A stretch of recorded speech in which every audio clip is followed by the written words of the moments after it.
Alors, c'est quoi la vibe? Énergie intemporelle.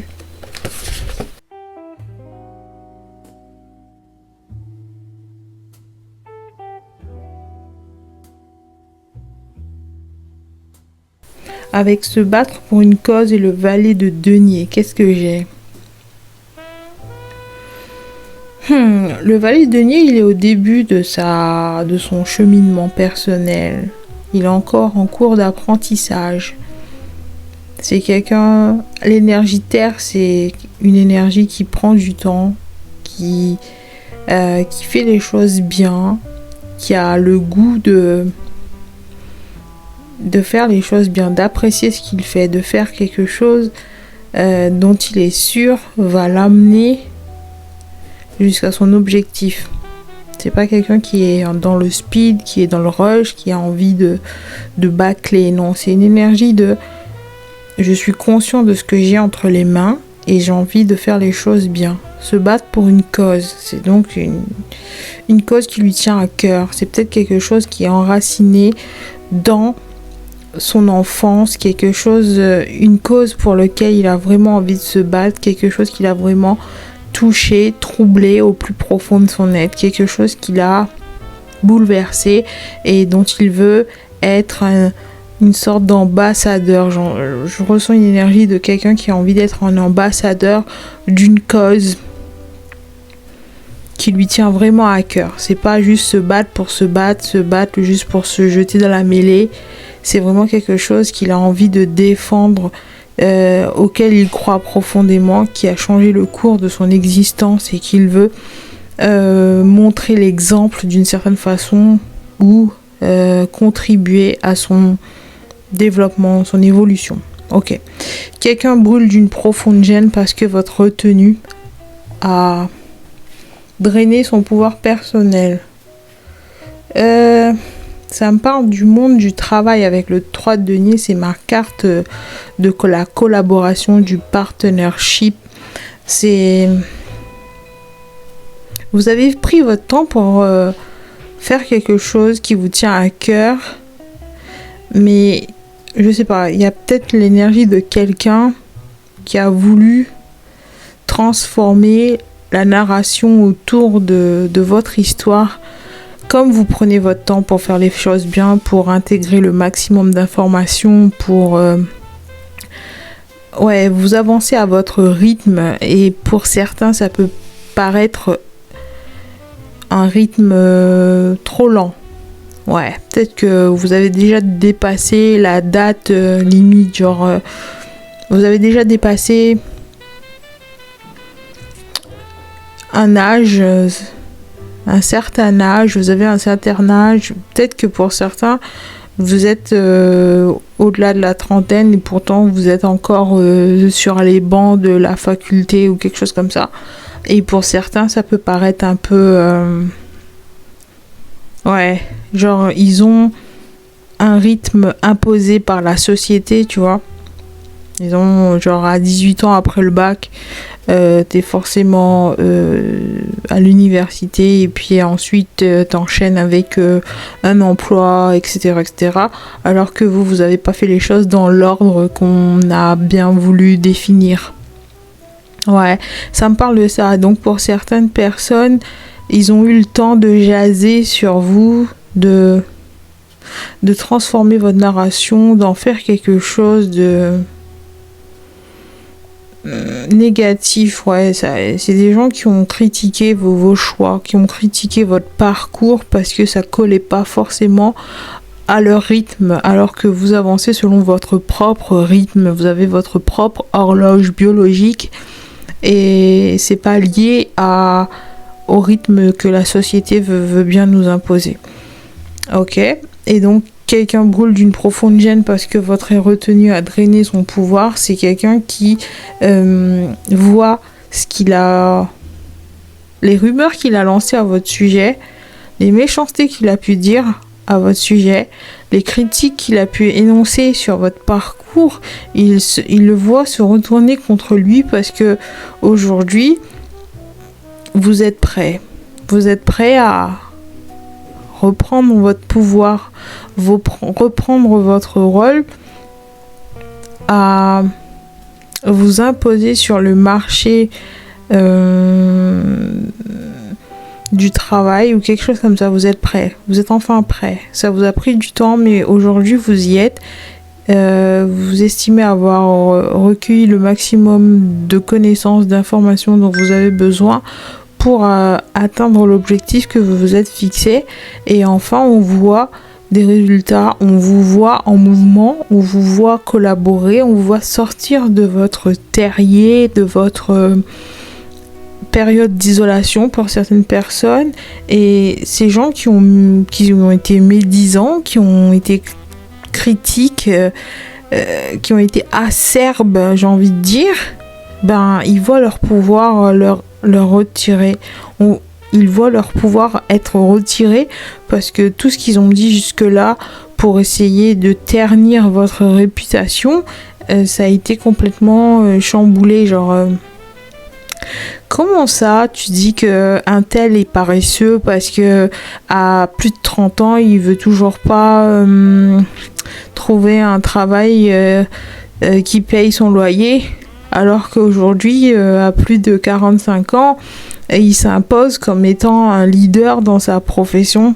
Genre, on sait plus très bien qui croire en fait, on sait plus sur quel pied danser. Est-ce que ce que tu disais, genre on peut plus vraiment faire croire, on peut plus vraiment croire à ton jugement, genre on peut plus te faire confiance parce que ton jugement il est faussé ici.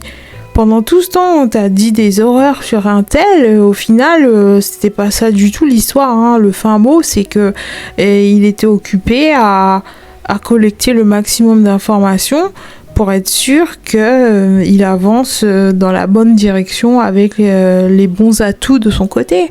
C'est tout. Alors pourquoi toi t'étais en train de dire qu'il était juste paresseux, qu'il voulait juste qu'on lui paye son loyer gratis, qu'il voulait juste profiter de X, Y et Z et qu'il voulait vraiment pas se bouger et tout. Vous voyez, il y a quelqu'un qui est en train de perdre son pouvoir, genre l'attention qu'il recevait il recevait de l'attention. Quand il parlait de vous, quand votre nom était mêlé à la conversation, il était garanti de recevoir une espèce d'attention. C'est quelqu'un qui n'a pas l'habitude d'être au centre de la scène.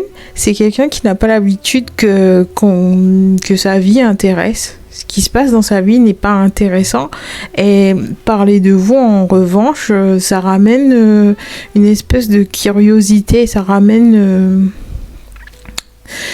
les gens ont envie de savoir ce qui se passe avec vous. Alors aussitôt que quelqu'un prononce votre nom, les gens ont envie de savoir ce qui se passe dans votre vie parce que vous êtes quelqu'un de privé, vous êtes quelqu'un qui consacre son temps, son énergie à une cause, mais personne ne sait vraiment de quoi il s'agit. Les gens sont dans le flou, dans le doute.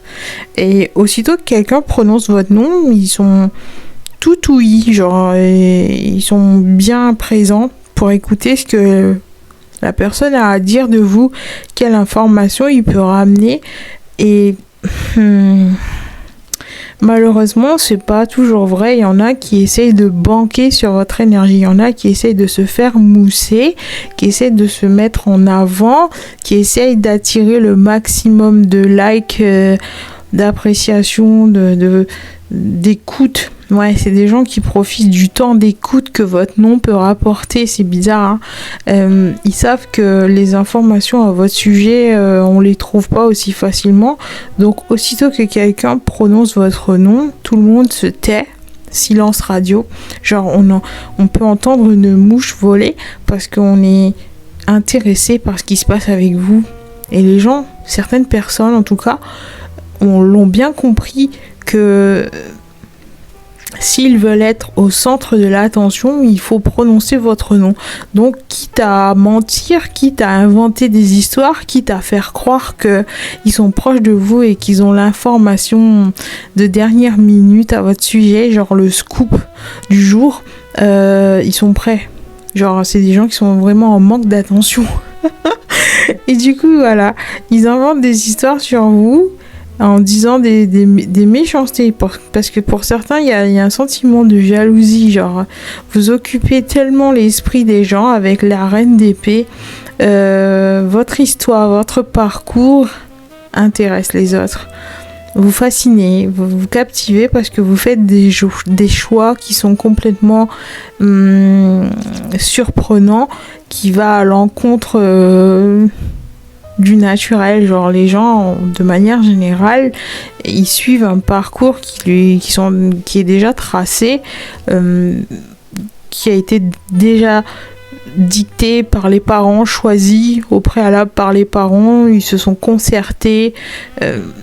Vous voyez, après le bac ou même pour choisir leur matière principale quand ils étaient au lycée ou quoi, ils se concertaient avec leurs proches pour choisir la bonne matière.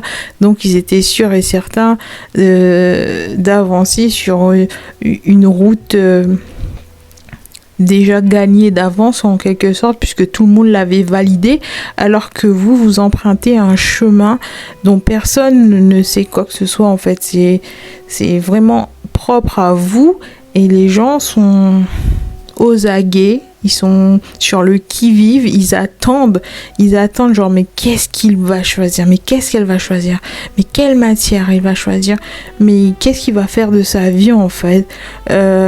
Vous voyez, c'est des gens qui sont vraiment dans l'attente d'un scoop, d'une information qui leur mettrait sur la piste ou quelque chose comme ça. Et il y en a, ils inventent pour pouvoir briller en société. Ouais, quelqu'un brûle d'une profonde gêne parce que votre retenue a drainé son pouvoir.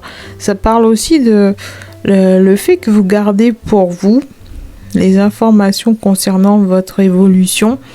Je sais pas, il y en a qui ont déjà parié sur l'évolution de votre parcours, dans le sens vu votre origine, votre ethnicité ou votre âge ou vos données démographiques de manière générale leur donnent une espèce d'information concernant votre avancée dans la vie.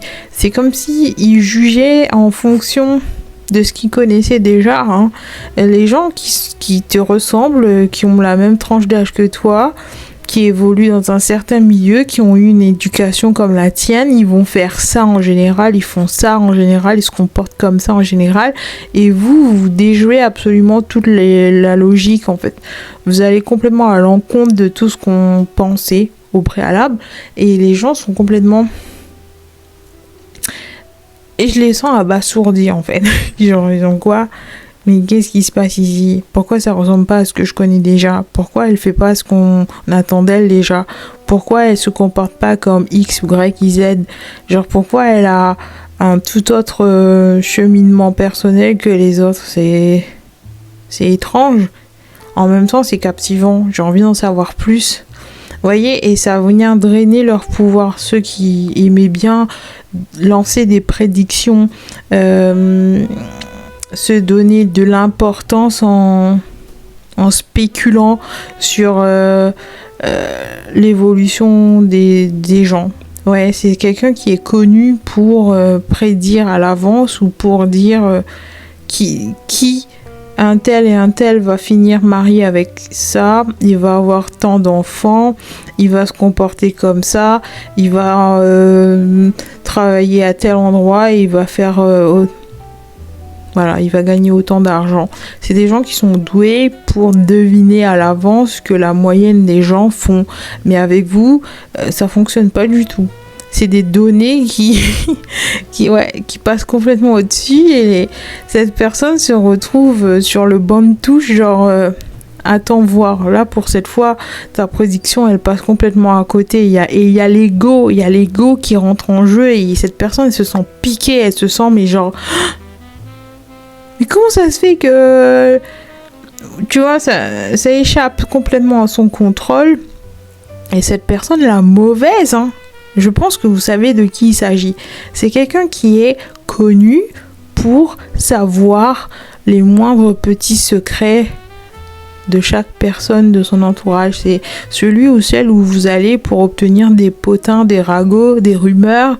C'est celui ou celle qui a le nez dans les affaires de tout le monde, qui est investi activement dans la vie des autres, genre comme si c'était une profession, genre c'est comme si c'était quelqu'un de payé pour colporter des rumeurs, des ragots. Bref, cette personne, la mauvaise, parce que tout ce qu'elle a pronostiqué sur votre sujet, complètement à l'ouest, quoi.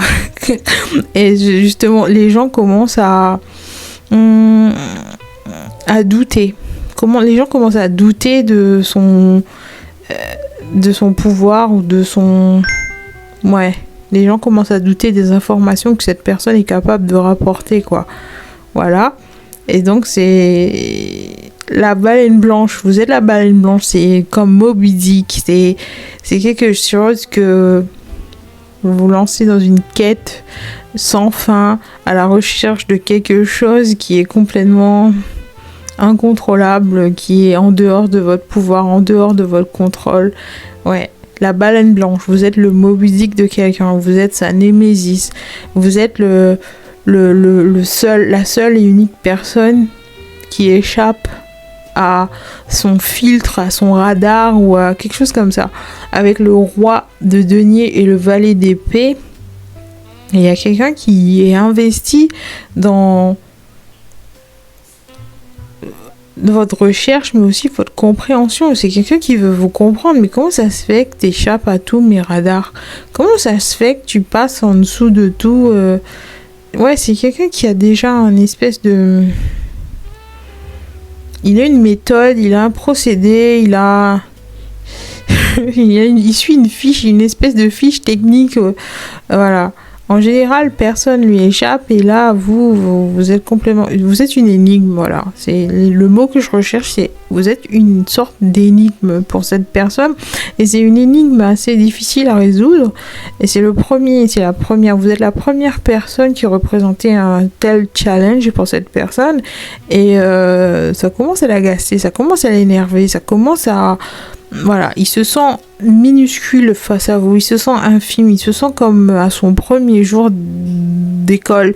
Genre, il se sent complètement à la maternelle alors que il estimait être quelqu'un d'expert en la matière. C'est quelqu'un qui estimait être un expert dans l'art de mettre les gens dans des boîtes, dans des catégories, leur coller une étiquette.